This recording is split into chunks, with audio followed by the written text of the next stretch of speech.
பெண்மை வாழ்கவென்று கூத்திடுவோமடா, பெண்மை வெல்கவென்று கூத்திடுவோமடா. தன்மை இன்பம் நற்புண்ணியம் சேர்த்தன, தாயின் பெயரும் சதியென்ற நாமமும். அன்பு வாழ்கவென்று அமைதியில் ஆடுவோம், ஆசை காதலை கைகொட்டி வாழ்த்துவோம். துன்பம் தீர்வது பெண்மையினாலடா, சூர பிள்ளைகள் தாயென்று போற்றுவோம். மகாகவி பாரதியார். ஹலோ எவ்ரிவன், இன்னைக்கு நம்ம பார்க்க போகிற ரெசிபி ஆப்பம்.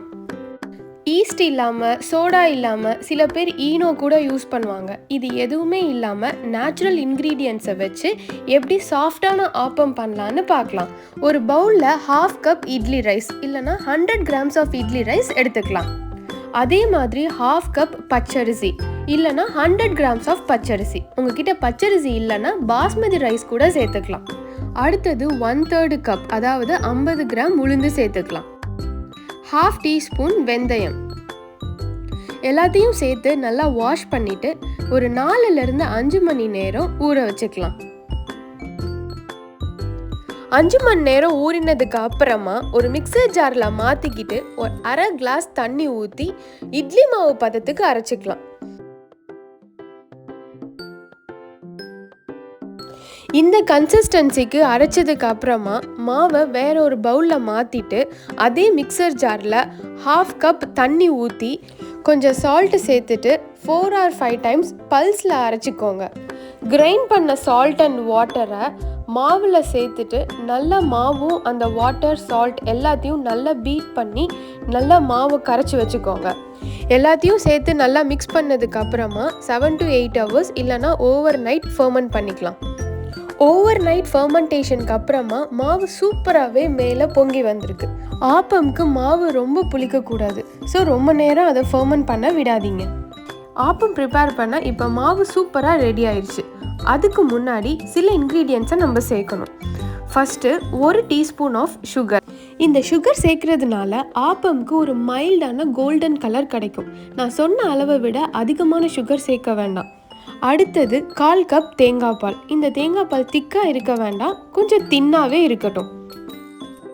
அடுத்தது 50 to 100 ml தண்ணி சேர்த்துக்கலாம். மாவு கொஞ்சம் திக்காக இருந்தால் ஆப்பம் ஈஸியாக ஊற்ற முடியாது, ஆப்பமோட ஷேப்பும் வராது. அதனால கொஞ்சம் தண்ணி சேர்த்துக்கிட்டு ஆப்பம் ஊற்றுற அந்த கன்சிஸ்டன்சிக்கு ஏற்ற மாதிரி கொஞ்சம் தண்ணி சேர்த்துக்கலாம். ஆப்பம் மாவு சூப்பராக ரெடி ஆயிடுச்சு. இப்போ ஆப்பம் செய்ய ஸ்டார்ட் பண்ணலாம்.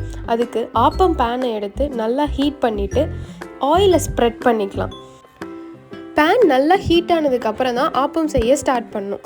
இல்லைன்னா அந்த ஆப்பமில் வர அந்த குட்டி குட்டி ஹோல்ஸ் பர்ஃபெக்டாக வராது, ஆப்பமும் சரியாக குக் ஆகாது. ஸோ பேன் நல்லா ஹீட் ஆனதுக்கப்புறம் தான் ஆப்பம் செய்யவே ஸ்டார்ட் பண்ணணும். ஆப்பம் ஊற்றினதுக்கு அப்புறமா 2லிருந்து 3 ட்ராப்ஸ் மட்டும் ஆயில் ஊற்றினா போதும்.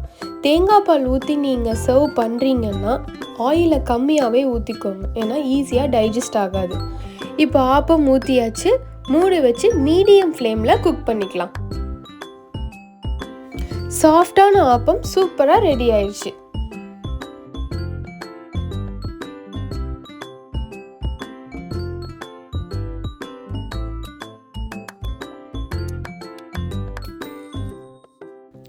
எப்போவும் மாதிரி ரவுண்டான ஷேப்பில் ஆப்பம் செய்யாமல் கொஞ்சம் டிஃப்ரெண்ட்டாக ஃப்ளவர் ஷேப்பில் எப்படி ஆப்பம் செய்யலான்னு பார்க்கலாம்.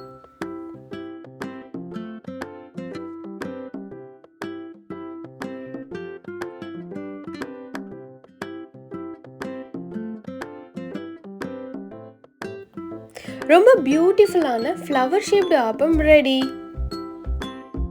நடுவில் சாஃப்டாகவும் ஓரத்தில் கிறிஸ்பியாகவும் ஆன ஆப்பம் ரெடி ஆயிடுச்சு. இது நீங்கள் தேங்காய் பால் கூட இல்லைனா எக் கறி, ஃபிஷ் கறி, சிக்கன் கறி, வெஜிடபிள் ஸ்டியூ, சிக்கன் ஸ்டியூ, இந்த மாதிரி எந்த கிரேவி ஆர் கறி கூட வேணாலும் சர்வ் பண்ணி சாப்பிடலாம். ரொம்ப எம்மியாக இருக்கும். உங்களுக்கு இந்த வீடியோ பிடிச்சிருக்குன்னு நம்புகிறேன். கண்டிப்பாக ரெசிபியை ட்ரை பண்ணி பார்த்துட்டு எப்படி இருந்ததுன்னு சொல்லுங்கள். தேங்க்ஸ் ஃபார் வாட்சிங்.